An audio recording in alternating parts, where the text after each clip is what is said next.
The East Prussia plebiscite, also known as the Allenstein and Marienwerder plebiscite, the Warmia, Masuria and Powiśle plebiscite, was a plebiscite for self-determination of the region's southern Warmia, Masuria and Powiśle, which had been in parts of the East Prussian government region of Allenstein and of West Prussian government region of Marienwerder. In accordance with Articles 94 to 97 of the Treaty of Versailles, prepared during early 1920, it took place on the 11th of July 1920.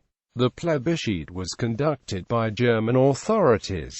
According to Richard K. Debo, both German and Polish governments believed that the outcome of the plebiscite was decided by the ongoing Polish-Bolshevik War, which threatened the existence of the newly formed Polish state itself, and, as a result, even many German citizens of Polish ethnicity of the region voted for Germany out of fear that if the area was allocated to Poland it would soon fall under Soviet rule. According to several Polish sources, the German side engaged in mass persecution of Polish activists, the Masurian supporters, going as far as engaging in regular hunts and murder against them to influence the vote. Additionally, the organization of the plebiscite was influenced by Great Britain, which at the time supported Germany, fearing the increased power of France in post-war Europe. According to Jerzy Mienickowski, due to terror and unequal status of German and Polish side, Poles boycotted the preparations for the plebiscite, which allowed Germans to engage in falsifications.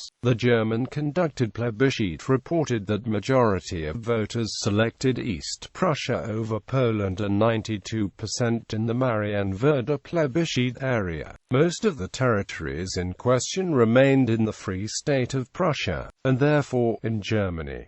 Historical background. The area concerned had changed hands at various times over the centuries between Old Prussians, monastic state of the Teutonic Knights, Duchy of Prussia, Germany and Poland. The area of Warmia was part of the Kingdom of Prussia since the first partition of Poland in 1772, and the region of Masuria was ruled by the German Hohenzollern family since the Prussian tribute of 1525. Many inhabitants of that region had Polish roots and were influenced by Polish culture. The last official German census in 1910 classified them ethnically as Poles or Masurians.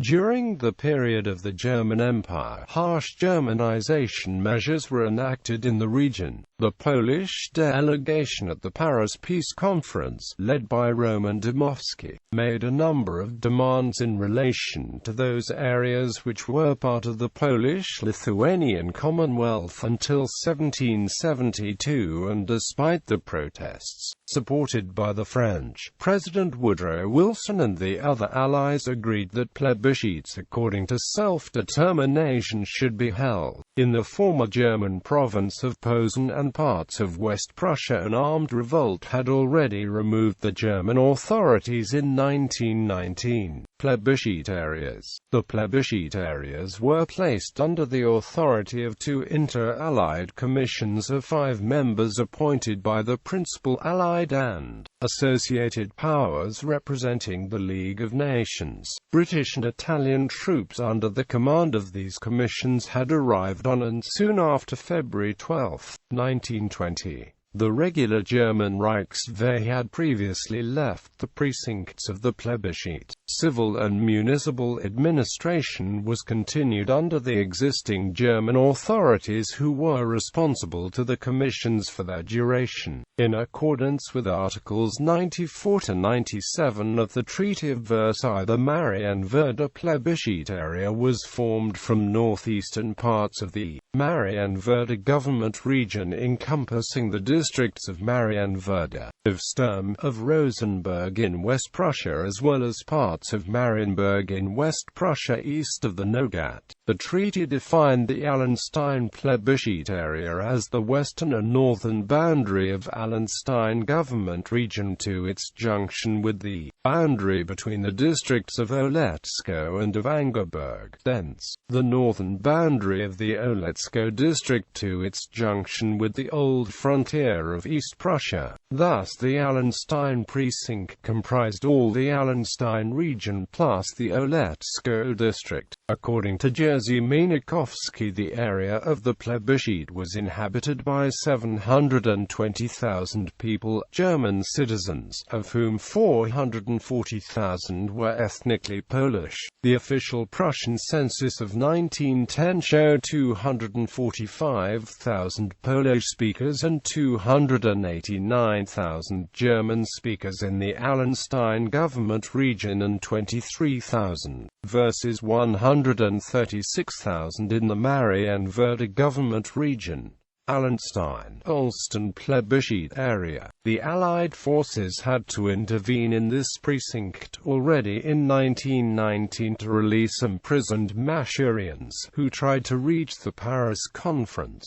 The President of and British Commissioner on the Inter-Allied Administrative and Plebiscite Commission for Allenstein was Mr. Ernest Rennie. French Commissioner was M. Couget. The Marquis Fracassi, a senator for Italy, Mr. Marumo for Japan. The German government were permitted under the protocol terms to attach a delegate, and they sent Reichskommissar Wilhelm von Gael, formerly in the service of the Interior Ministry and lately on the Inner Colonization Committee. The local police forces were placed under the control of two British officers, Lieutenant Colonel Bennett and Major David Davis. Bennett reported that he regarded them as well-disciplined and reliable. There was also present a battalion from the Royal Irish Regiment and an Italian regiment stationed at Lye. According to Jerzy Minikowski, those small forces had proven themselves inadequate to protect pro-Polish voters in the precincts from pro-German repressions.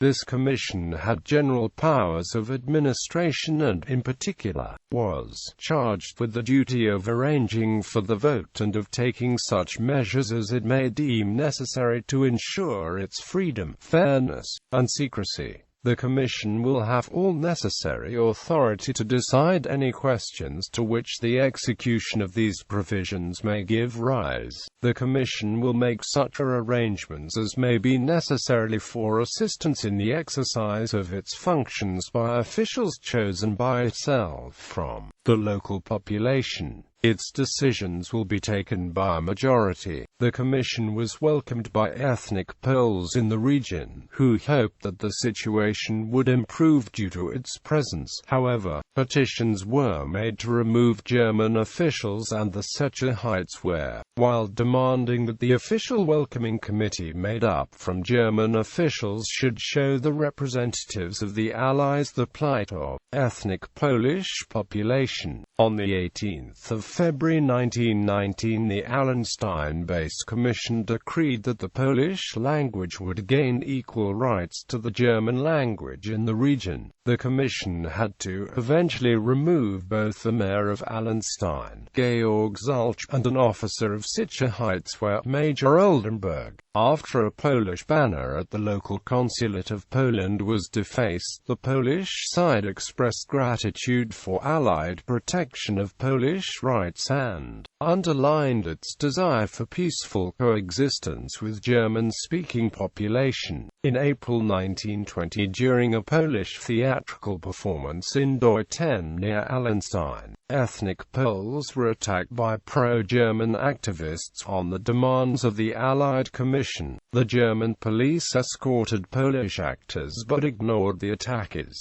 In Bischofsburg, a pogrom against ethnic Poles was organized, which prompted the creation of a special commission to find the perpetrators. The Allensteiner Zeitung newspaper called on its readers to remain calm and cease pogroms against ethnic Poles. Poles, pointing out that it could lead to postponing the plebiscite, which would go against German interests. Italian forces were sent to Lodz, according to Jerzy Mienickowski, to protect the ethnic Polish population, after a pogrom happened there on the 17th of April. In May, several attacks on ethnic Poles were reported in Osterode, and included attacks on co-workers of the Masurian Committee. Marienwerder, Quids and plebiscite area. Parts of the Marienwerder government region were confined as the Marienwerder plebiscite area. The British Commissioner Henry Beaumont and the other members of the Commission for the plebiscite area reached Marienwerder on February 17, 1920. Upon their arrival they found an Italian battalion of Bersaglieri on guard, who afterwards marched past at the double. This commission had about 1,400 uniformed German police under its authority. Beaumont soon became known for his cold and ironic attitude to the Poles and his hostility to the Polish cause. Beaumont said that with the exception of the Kreissturm, where ethnic Poles admittedly numbered 15,500 out of a population of 36,500, the German sympathies of the inhabitants were clearly evident. He reported that ethnic Poles were strictly guarding the frontier, thus preventing people from passing without vexatious formalities. According to Beaumont, trains were held up, 4 hours of the service completely suspended, postal, telegraphic and telephonic communication constantly interrupted.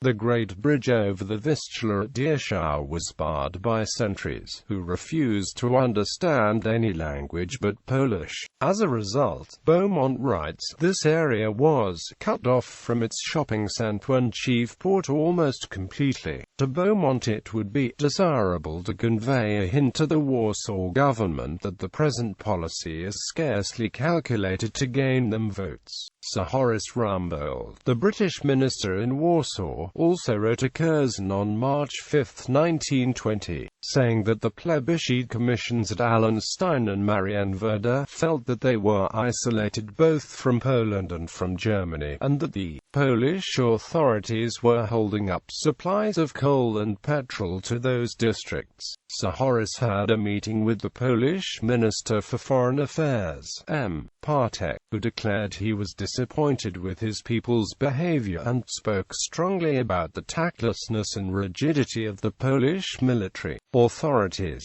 On March 10, 1920, Beaumont wrote of numerous continuing difficulties being made by Polish officials and stressed the ill will between Polish and German nationalities and the irritation due to Polish intolerance towards the German inhabitants in the corridor, far worse than any former German intolerance of the Poles, are growing to such an extent that it is impossible to believe the present settlement can have any chance of being permanent. The Poles began to harden the position, and Rumbold reported to Curzon on March 22, 1920, that Count Stefan Przezdzicki, an official of the Polish Foreign Office, had told Sir Percy Lorraine that the Poles questioned the impartiality of the inter-allied commissions and indicated that the Polish government might refuse to recognize the results of the plebiscites. Propaganda. German Heimatdienst. Both sides started a propaganda campaign. Already in March 1919, Paul Hensel, the Lutheran superintendent of Johannesburg, traveled to Versailles to hand over a collection of 144,447 signatures to the Allied powers to protest against the planned cession. Pro-German campaigners founded several regional associations under the title of the Ostdeutsche Heimatdienst, which had over 220,000 members. The Heimatdienst in the region was led by Max Wergetzky, and author and publisher of the Ostdeutsche Nachrichten. The Heimatdienst exerted enormous psychological pressure on Masurians to vote for Germany, and threatened pro-Polish forces with physical violence. They put their emphasis on Prussian history and loyalty to the Prussian state, and also used prejudices against Polish culture and Poland's alleged economical backwardness.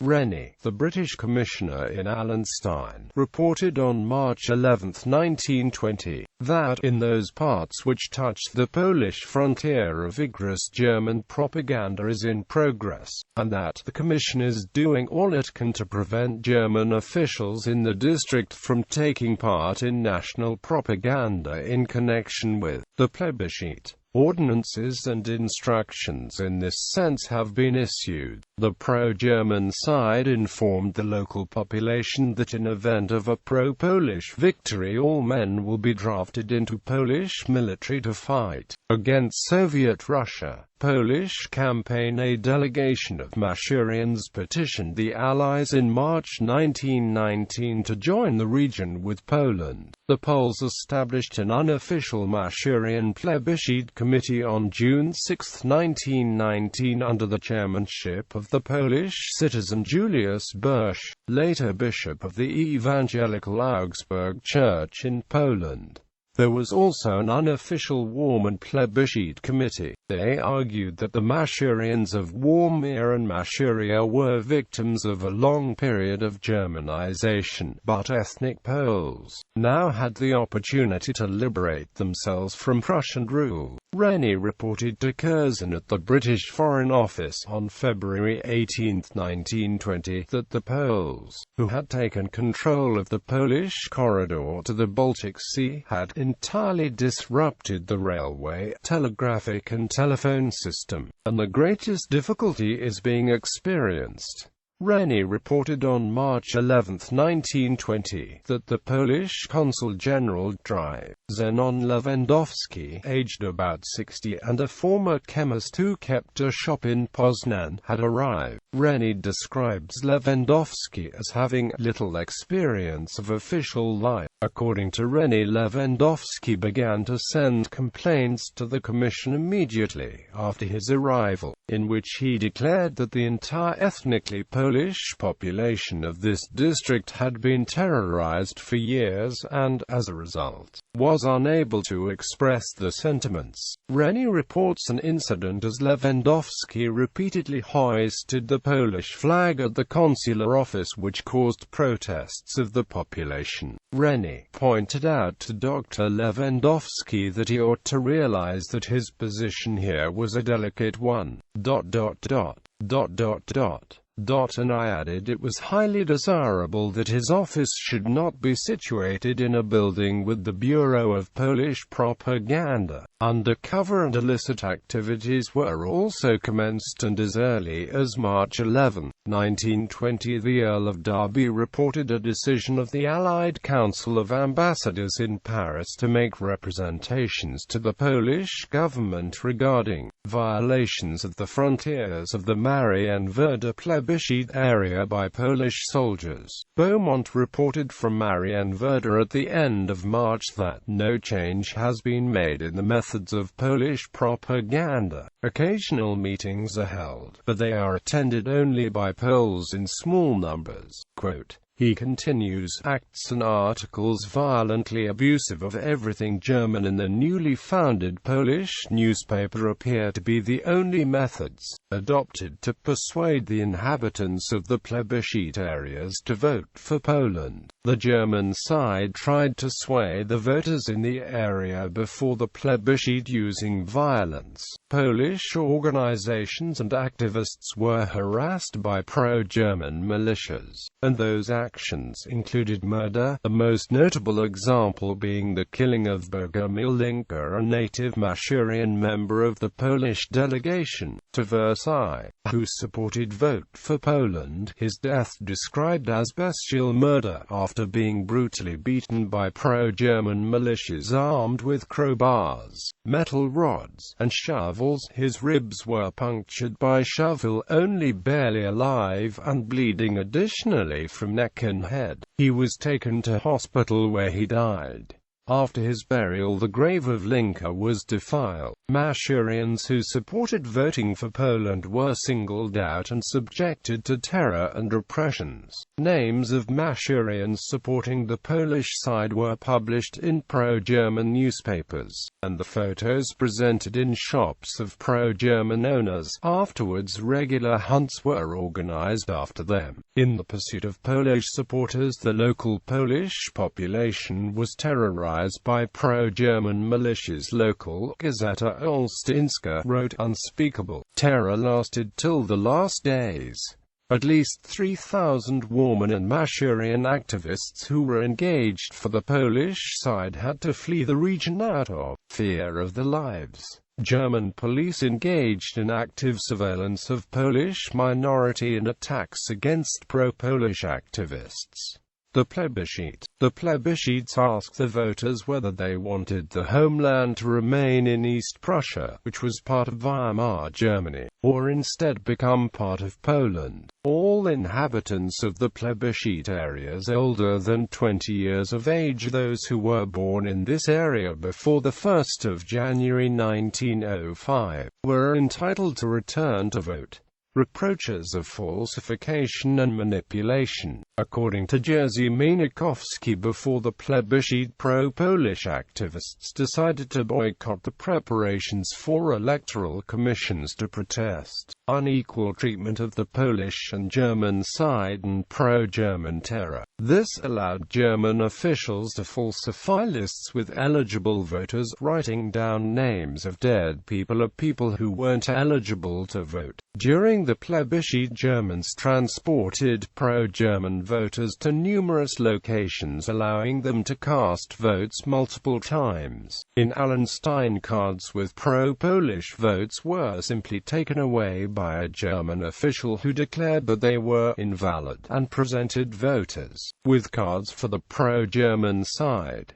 Voters were observed by German police in polling stations. Pro-Polish voting cards were often hidden or taken away, and Polish controllers were removed from polling stations. A large number of ethnic Poles, out of fear of repressions, didn't attend the plebiscite. Results. The plebiscite took place on the 11th of July 1920. At the time, Poland appeared on the verge of defeat in the Polish-Soviet War. The pro-German side was able to organize a very successful propaganda campaign, building on the long campaign of Germanization, notably the plebiscite asking the electorate to vote for Poland or East Prussia masked the pro-German choice under the regional name of Prussia. The activity of pro-German organizations, and the Allied support for the participation of Masurians who were born in Masuria but did not live there any longer, further aided the German cause. Hence the plebiscite ended with a majority of the voters voting for East Prussia. Only a small part of the territory affected by the plebiscite was awarded to Poland, with the majority remaining with Germany. After the vote, the Poles felt disadvantaged by the Versailles Treaty stipulation, which enabled those who were born in the plebiscite areas but not living there anymore to return to vote.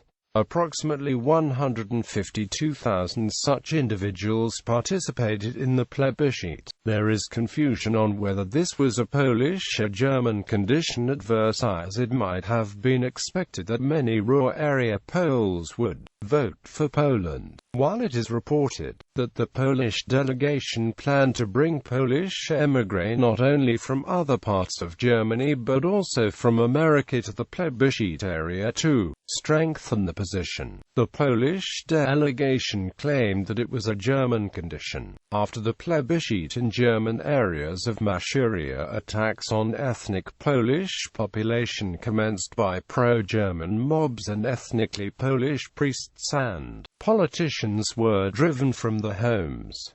results as published by Poland, thus giving also Polish place names as fixed in the late 1940s. Allenstein, Allenstein plebiscite area. The results for Allenstein, Allenstein plebiscite area were: registered voters 425,305, valid 371,189, turnout 87.31%. To honor the exceptionally high percentage of pro-German votes in the district of Olecko, with 2 votes for Poland compared to 28,625 for Germany, the district town Margrabo was renamed Treuberg in 1928, with the district following this example in 1933. In the villages of Lubstinek, Zerlen and Groki in the district of Osterode in East Prussia, situated directly at the border, a majority voted for Poland.